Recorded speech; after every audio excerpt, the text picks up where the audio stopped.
Practice number 3 today. Super excited about what we got done last week. I thought Friday and Saturday were a good introduction. Guys really handled it well.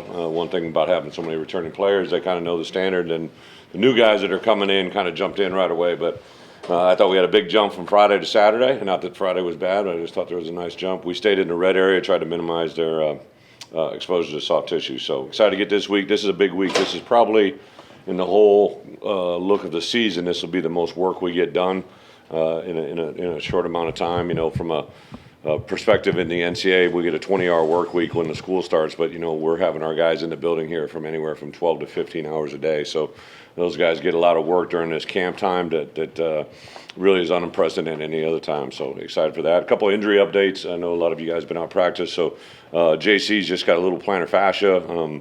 Just kind of want to boot him up and really just get him get off it for probably this week and maybe a little bit of next week.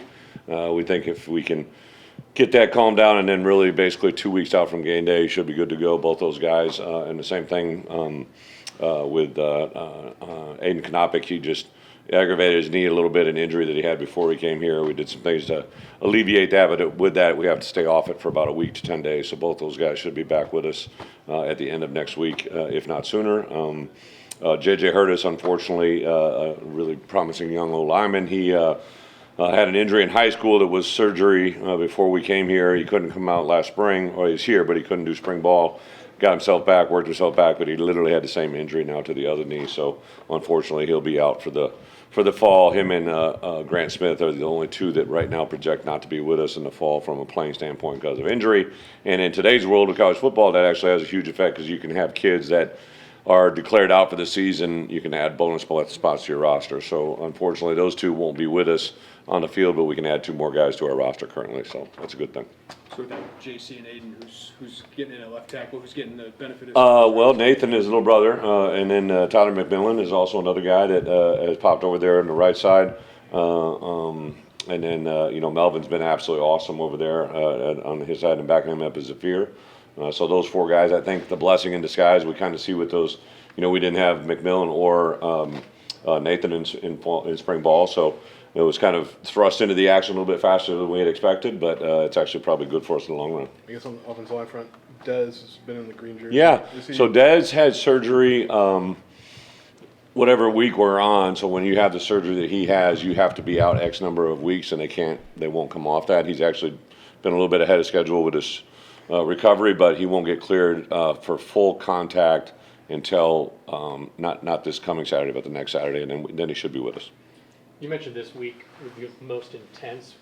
Is it any different in your time in Illinois and how you're approaching it, given the number of veterans you have and the physicality? Well, I say intense. I'm talking more about work hours, not necessarily the practice. But to that point, I think one of the things that I constantly probably consume myself with, and probably in this year, it kind of reminds me of rosters I've had in my past coaching career that I have so many veteran players coming back with a lot of talent. I think that's more around the scrimmage type things, right? Like then those guys would probably be the first that would want to fight me if I tried to take them out of practices. But I think you do have to be somewhat aware of, right, like how we're going to practice those guys when the scrimmages come on. As far as, as much as I'd love to see tackle football, I don't know how much I need to tackle Aiden Lawfrey and Caden Fagan, those 2 guys. And to be honest, Khalil Valentine is as good as he's ever looked. So those 3 guys in particular are 3 major ball carriers. We'll get some work with them, but I just don't know how much we'll take them to the ground. Coach, you landed at number 12 in the coaches poll. Any thoughts on that? Obviously Bret gave me an awareness. I get it. Like, I understand it. I always go back to, everything seems to go back to either 1990 or 2008, right? Like every stat known to man. I was 20 when I was 1990, so it was a long time ago because I'm 55 now. So I'm excited, for our program. I'm excited for, Josh and the athletic department, but for us as coaches, especially now as players, right? Like I did put it up on, I meet with our team every night before practice. It was one of the first couple of things I showed them. I said, hey, this is great for the outside world to talk about. But the reason we got here is we attack practice 3 the right way. We can have good things happen. So we'll see where it goes. I don't even vote on the coaches poll. I refuse to be on that poll. I've never done that. Since I've come here to Illinois, and I stopped doing it when I was at Arkansas. It's just something I just don't want to do. So we got ranked that high, and I didn't even vote. So it's Brett, what there are it you goes. excited about, or have you been excited about, what are you excited about with that wide receiver group as you continue? Yeah, well, I love watching Step work. Been around a lot of really good coaches, and Step, just the way he engages. I showed a clip to our guys the other day. You know, if you go to Denver, there's 2 receivers, Cortland Sutherland and Pat are both there, and when Cortland just got awarded some big contract, right? And they asked him a question, and he literally brought up Step by name and referred to him by my wide receiver coach, Justin Step. And kids in that position don't say things about people they don't love, right? So, like, it just shows me. And then in our room, it's just Malik Elzy has looked outstanding. I'm very excited. I grabbed him the other day. I thought he did some things in Saturday's practice that, you know, I've seen him do at times, but he's done it with a little bit more consistency right now. Hank Beatty and Colin Dixon just continue to be very impressive. I think Hudson Clement has really taken a big jump from where he was in the spring. Alex Kapka-Jones, same thing. Mario Sanders has had 2 really good practices, right? So, you know, there's probably 6, 7 guys in the wide receiver room that we're excited about and see exactly where they can go. But I'm curious, the secondary, with it being so experienced, how you feel that from a communication standpoint with Sid and Mac and Miles, and Xavier especially. Sid. It's the 3rd time I've done that today.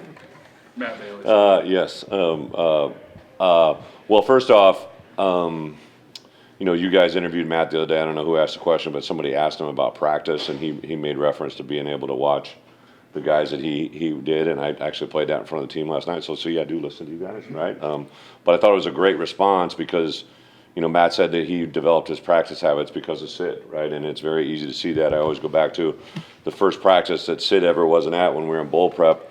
Sid had a pre-practice routine that was very detailed, very, very well organized, and the very first practice he wasn't there, I saw Matt Bailey carry it out to a T, right? And so I know that I've seen veteran players affect our younger players, and now those guys, when Xavier Scott's not out there, he is literally coaching every kid on the sideline. And I think they feel so confident in what they're saying, what they're doing, they just spread it around. And those 3 guys, and I'm telling you, the best talker back there might be Matt Grusevich. He's got the best hair and the best communication skills.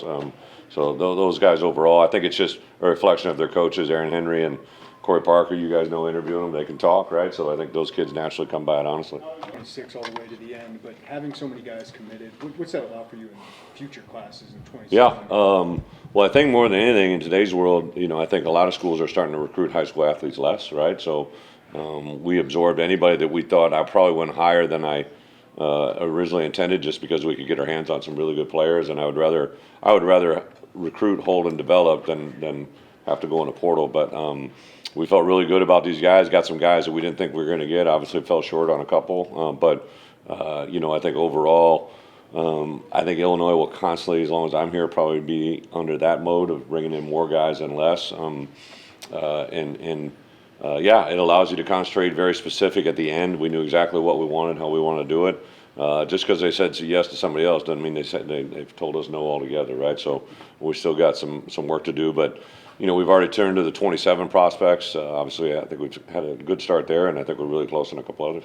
Coaches, have you ever had a team kind of buy into the hype, and is that a concern at all with this team that they read the press? The outside world? Yeah. You know, I think that's probably a case-by-case individual basis. Obviously, the proof in the pudding will be at the end of the year. I really, you know, one of the things that I've kept my guard up on here is it's such a new thing for everybody, right? Like fans, media, ticket office, right? Like everybody, they've never had this before, so a lot of people don't know how to handle it around them. But I think these guys, we have enough carryover from the 23 roster that I think that'll be there, as well as some of the guys that we brought in from other places have gone through some setbacks, some heartaches. So, and you know, we'll address it every day.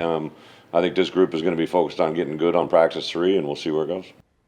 Thank you for watching, and make sure you subscribe to our YouTube channel. Be sure to watch more videos from Fox Illinois.